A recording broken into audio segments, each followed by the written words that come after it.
அமைதியாக இருந்து எங்களை பயன்படுத்திக்கிட்டு இருக்கீங்க. அது காரணம் என்ன அப்படின்னா, முன்னெல்லாம் நிறைய கூட்டங்களுக்கு போவோம், கைதட்டுவோம், சிரிப்பாக எல்லாம் பண்ணுவோம். இப்போ டிவியாக பார்த்துக்கிட்டே இருக்கிறதுனால வீட்டுக்குள்ள உட்காந்து கைதட்ட முடியாது, விசில் அடிக்க முடியாது, என்ன பண்ண முடியாது. அப்படியே என்ன ஆகிட்டோம்னா ஃப்ரீஸ் ஆகி உட்காந்துருக்கிறோம். அனைவருக்கும் வணக்கம். உங்களுக்கு தான் முதல் வணக்கம். உங்களுக்கு சொன்னவங்க 2-3 கைதட்டு சத்தம் கேட்டது, மிக்க நன்றி. இந்த அருமையான படத்தில் புதுமுகங்கள் நிறைய நடிச்சிருக்காங்கன்னு சொன்னாங்க. நானும் புதுமுகம் தான். நான் இடத்தால விருமாண்டியில் வந்து கமல் சார் அவர்கள் திரைக்கதை எழுதுறப்ப நான் அதில் அந்த கதை சொல்றதுக்கு மதுரை மொழிக்காக நான் வந்தேன். திடீர்னு நீங்கள் நடிக்கிறீங்களான்னு கேட்டார். நான் நடிக்க போனேன். ஏன்னா அது மாடு பிடிக்கிற படம். நான் பாட்டுக்கு சரின்னு சொல்லி, நீ 2 மாட்டை பிடினா நம்ம கதி என்ன, நம்ம சிலபஸ்லேயே கிடையாது அதெல்லாம். நான் பயப்படுறத பார்த்துட்டு அவர் சொன்னார், கவலைப்படாதீங்க, நான் மாட்டை பிடிக்கிறேன், நீங்கள் எப்போ உங்களை மைக்க பிடிக்கினாரு. பட் அந்த டீலிங் எனக்கு ரொம்ப பிடிச்சிருந்தது, ஒத்துக்கிட்டேன். இன்னைக்கு வரைக்கும் ஒரு 50 வரைக்கும் சார் பேக்கிறார் சார், 50 படம் வரைக்கும் வந்துட்டேன். அவருக்கு திருப்பி வருது. ஏன்னா நானும் அவருப்பட்ட ஒரு வெப் சீரிஸில் நடிச்சுட்டு வந்தான். இதில் எனக்கு என்ன பெரிய மகிழ்ச்சி அப்படின்னா, எனக்கு பிடிச்ச கதை, எனக்கு பிடிச்ச அந்த பாத்திரம், அது மட்டுமே எனக்கு ஒத்து வரும்னு நான் சொல்லிடுவேன்.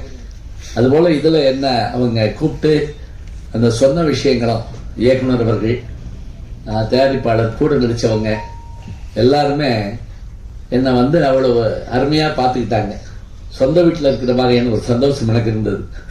உண்மையிலேயே இந்த சொல்லப்பட்டிருக்க மாதிரியான இந்த செய்தியெல்லாம் பார்த்துக்கிட்டே வந்தேன். அதுலேயும் நம்முடைய கௌரவ நாராயணன் அவர்கள் பேசிக்கிட்டு இருக்க தான் உள்ளே வந்தேன். நான் மதுரைக்காரர் தான், எங்கள் தம்பி.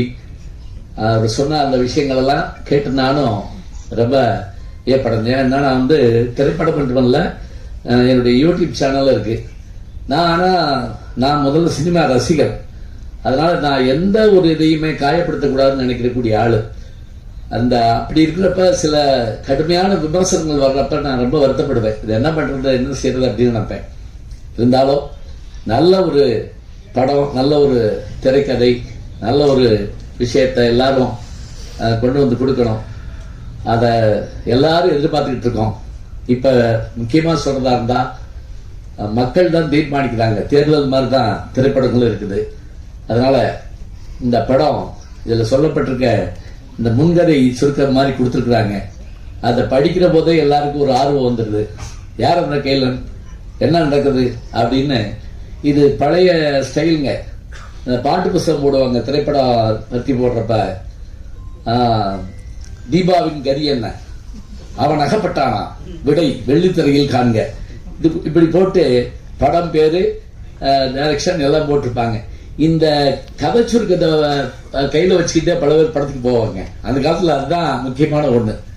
அது மாதிரி இந்த படத்துக்கு மிக அருமையாக இவர்கள் அந்த செய்திருக்கிற பணி, படத்தை நடிச்சிட்டு இருக்கப்ப இதில் ஏற்பட்ட ஒரு மகிழ்ச்சி, எல்லாத்தையும் மறந்துக்கிறதுக்கான வாய்ப்பு கிடைச்சிருக்குது.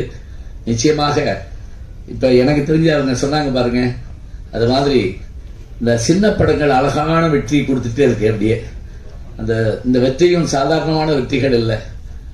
அதுலேயும் டூரிஸ்ட் ஃபேமிலி, அதை நான் விமர்சனம் பண்ணியிருந்த பார்த்து சசிகுமார் சார் வந்து எனக்கு ஒரு பேட்டியே கொடுத்தாரு என்னுடைய யூடியூப் சேனலில் வந்து. அது எதுக்காக அப்படின்னா, நல்ல விஷயத்த நம்ம பாராட்டணும். அதே சமயத்தில் யாரையும் பாதிச்சிடவும் கூடாது. மோசமானது, அது ரொம்ப மோசமானது, இதை சொல்றது பெரிய விஷயம் இல்லைங்க.